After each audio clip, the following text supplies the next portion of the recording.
This couldn't have come at a better time, as we've got an update on Austin Reaves and the likelihood of him returning to play to help this Laker team out on this current road trip, with a couple of other updates on some guys that the Lakers could definitely utilize as they continue to stack wins and try to be a force within the Western Conference. What's good?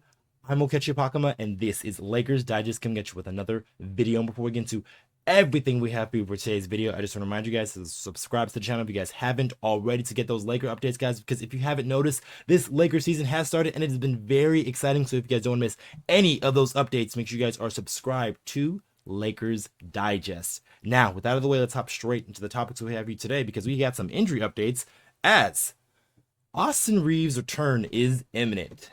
So Austin Reaves, who has been out with a couple of days with a sore groin there, and first it started off as a sore groin, but then it went to a sort of a mild strain. But we got a bit of an update on Austin Reaves and his status of him possibly returning to play as soon as today's game against Charlotte. So this is the Lakers injury report, as Austin Reaves is recently upgraded to questionable for the game against the Charlotte Hornets.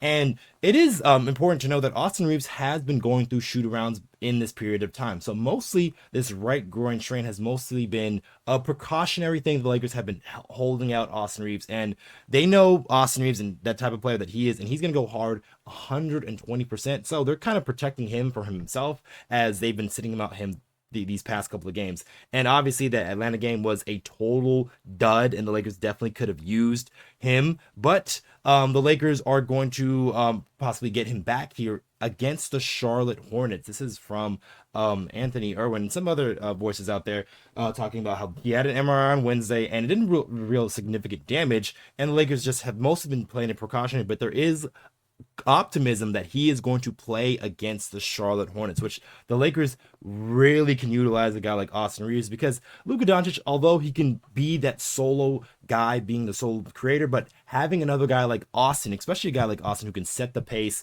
can really do a lot of things for you, not only facilitating the ball, but also, getting to the free throw line and just doing things of that nature. The Lakers have missed that from Austin Reaves, so getting that back here on this road trip is very important and vital, because you don't want to have a losing road trip when you're coming back to Crypto Arena. So this getting Austin Reaves back should get the Lakers back in their winning ways and back on track, because the Charlotte Hornets are not going to have many of their guys in play, like obviously the Atlanta Hawks did on Saturday. But the Lakers should come out with a more focused and more honed effort here, as they don't want to come off of a back-to-back bad losses, and I'm pretty sure JJ Redick will not stand for that either. So it's good to see that Austin Reaves is likely for him to return, but there is a couple of other guys that there are some updates for, as Gabe Vincent might need more time. So Gabe Vincent was originally diagnosed for 2 to 4 weeks because he had a slight tear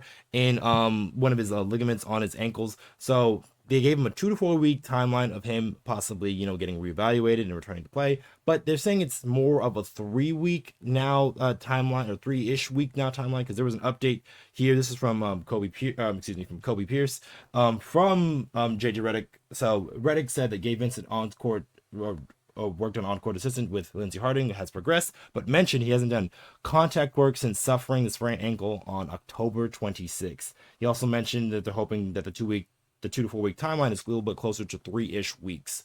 But that is a very important distinction there when you're talking about injuries and having Gabe Vincent has not yet to do contact work. So that is really the last hurdle when it comes to returning to play for the Los Angeles Lakers, because you have to go on that 5-on-5 and do that contact work with other guys to make sure you're good and ready for game shape. So Gabe Vincent still has another hurdle to pass by, and obviously he has to get back healthy and do the things that he was doing at the early parts of the season, because really he was dynamite in the preseason and those first couple of games there for the Los Angeles Lakers, because he was knocking down shots at a very high clip, which Lakers really were able to utilize there at that early parts of the season. And he's a point of attack defender that the Lakers can also use at some point as well, because he was the guy starting on game 1 of the season. So JJ Redick and the coaching staff have a lot of trust in a guy like Gabe Vincent, and so they are obviously looking to have him back in his services, and then also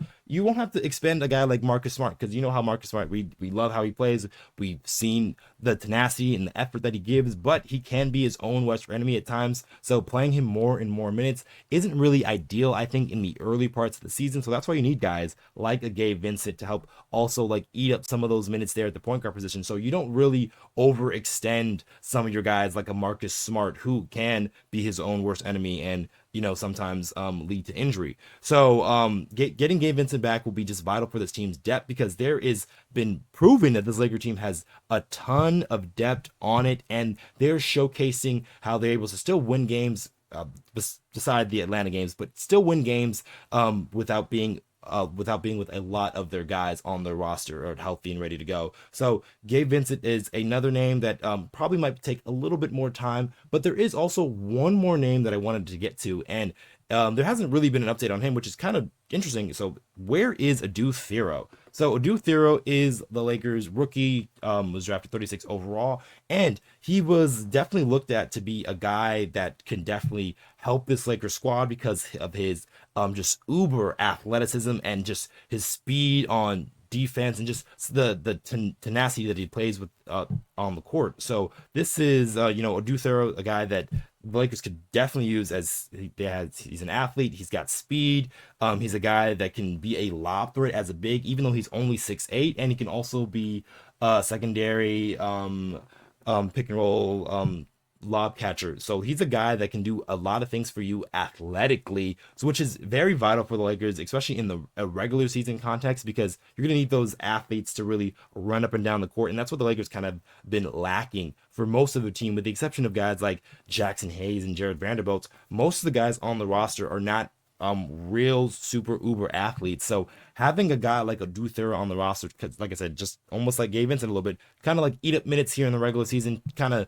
do the things that you need to do, those dirty work things that you see within role players. Adou Thiero can do those things, but apparently he just hasn't been healthy enough to play. He was called up recently to the South Bay Lakers, went down to the South Bay Lakers because it looked like he was getting some practice time with them and getting some run with them. But the South Bay Lakers have started their season, and Adou Thiero has been with the Los Angeles Lakers because he's been on this road trip. So if that is the case, it might seem that he is closer to returning than it's thought initially, because the timeline that they were giving, this gives around this week that Adou Thiero should be returning to play. So it's weird that we haven't got an update on that, but Laker injury updates are kind of hard to come by just because of the way it's reporting from the team. So you have to get things from a lot of different sources and different things of that nature. So hopefully Adou Thiero can come back here relatively soon for the Los Angeles Lakers, because they can use his athleticism, speed, and size there.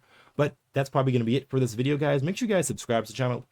Just one more thing. There is still 50% of you who have recently watched our videos who are not yet subscribed to the channel just yet. And if you guys want more of that Laker news, Laker updates, trade rumors, game recaps, just every and all things LA Lakers, you guys want to make sure you are subscribed to Lakers Digest. All right, I have been your host, Okechi Apakama, and I will catch you guys on the next one.